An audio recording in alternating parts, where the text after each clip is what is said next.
अपन H-shape ज्ञात करना Euclid विभाजन एल्गोरिथम प्रमेय से। कक्षा 10वीं का टॉपिक है प्रश्नावली 1.1 का। इसमें 3 क्वेश्चन हैं, तीनों ही एक ही विधि से होते हैं। तो देखते हैं फर्स्ट क्वेश्चन 135 और 225 संख्या वाला। इसमें आपको इन्हें चरणों में डिवाइड करना पड़ेगा, चरणों में बांटना पड़ेगा, चरणों में डिवाइड करना पड़ेगा। जैसे फर्स्ट क्वेश्चन है, फर्स्ट क्वेश्चन में देखिए आप 225 135 से बड़ा है तो उसकी तरफ ग्रेटर देन चिन्ह कर दीजिए, यानी बड़ा संख्या है 225। और अतः 225 और 135 पर यूक्लिड विभाजन एल्गोरिथम प्रमेय से। यूक्लिड विभाजन एल्गोरिथम जो प्रमेय होती है वो बिल्कुल सिंपल प्रमेय होती है। ए बराबर B Q plus R. R शेषफल होता है, बी भाजक होता है, ए भागफल होता है, और ए भाजक होता है और क्यू भागफल होता है, जैसा कि आपको यहाँ पर हल करके बताया गया है रफ कार्य के थ्रू। अब देखिए, अब इस यूक्लिड विभाजन एल्गोरिथम प्रमेय में इसे व्यवस्थित कर लीजिए, जमा लीजिए। 225 है वो 135 इंटू 1 प्लस 90 होगा। 135 के सामने भागफल कितना आया आपके 1 आया, तो इससे तो गुणा कर दीजिए और प्लस में 90 कर दीजिए, शेषफल को प्लस में कर दीजिए 90। इस प्रकार से पहला चरण खत्म हुआ। अब देखते हैं दूसरा चरण। आपको जब तक भाग देना होगा जब तक कि आपके शेषफल 0 नहीं आ जाता, जब तक कि आपके शेषफल 0 नहीं आ जाता। तो आपके वो भाजक 135 और 90 जो शेषफल बचा है उन दोनों को लेते हैं, क्योंकि यहाँ पर शेषफल जो 90 वो 0 के बराबर नहीं है, अभी अपने शेषफल 0 नहीं आया है। तो इसमें यूक्लिड विभाजन एल्गोरिथम प्रमेय लगाते हैं 135 व 90 में।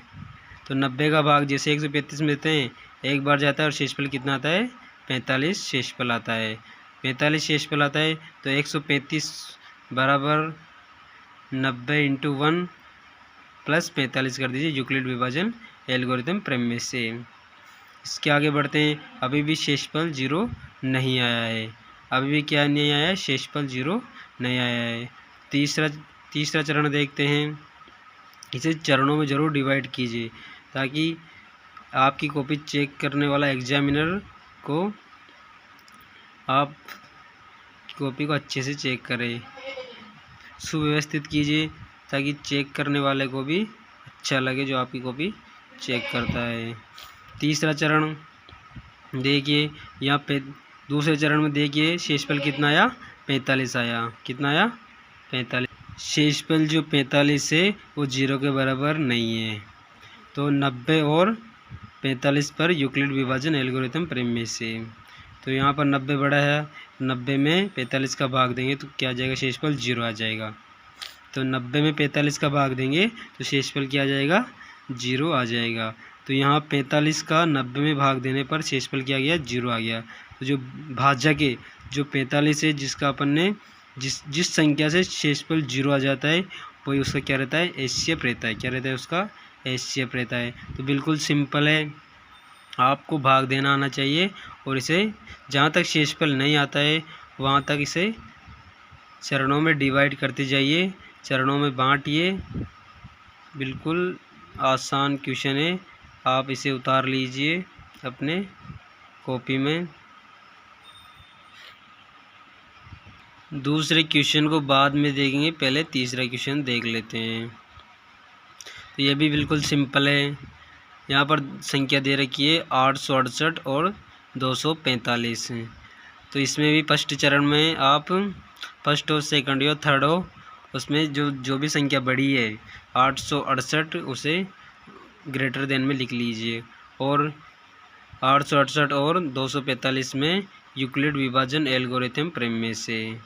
तो 245 में 245 का 868 में भाग देंगे 3 बार जाएगा और शेषफल कितना आएगा 102।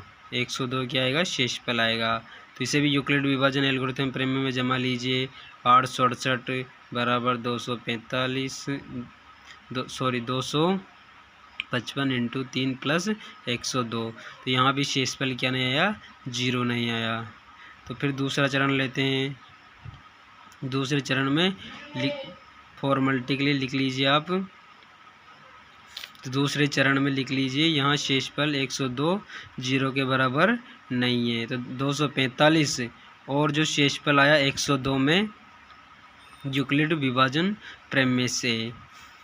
तो यहाँ पर आपको 102 का भाग देने पर 51 शेषफल आता है और यूक्लिड विभाजन एल्गोरिथम प्रमेय लगाने पर निम्न प्रकार आप लिख सकते हैं।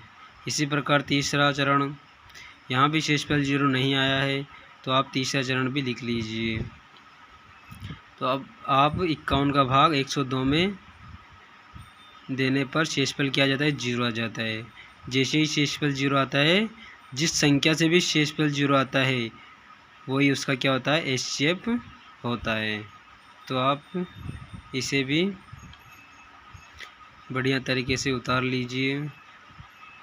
अब देखेंगे अपन तीसरा क्वेश्चन, अब देखेंगे अपन दूसरा क्वेश्चन। तो दूसरा क्वेश्चन बिल्कुल सिंपल है। तो दूसरा क्वेश्चन है वो बिल्कुल सिंपल है। यहाँ पर 196 और 38,250 दिए हुए हैं। तो 38,250 196 से क्या है बड़े हैं। तो आप ग्रेटर देन का चिन्ह लगा दीजिए। और 38,220 और 196 पर यूक्लिड विभाजन एल्गोरिथम प्रमेय से सेम जिस प्रकार आपने दोनों क्वेश्चन किए हैं सेम टू सेम ये भी उसी प्रकार से होगा। और 196 का भाग देने पर आपके शेषफल इसमें डायरेक्ट 0 आ रहा है। तो भाग कितनी बार का है 195 बार। तो किससे शेषफल 0 आ रहा है 196 में। तो यही इसका क्या होगा एचसीएफ होगा। जय हिंद, जय भारत। अगर वीडियो अच्छी लगे तो लाइक करिए, सब्सक्राइब करिए। मिलते हैं इसी प्रकार 10th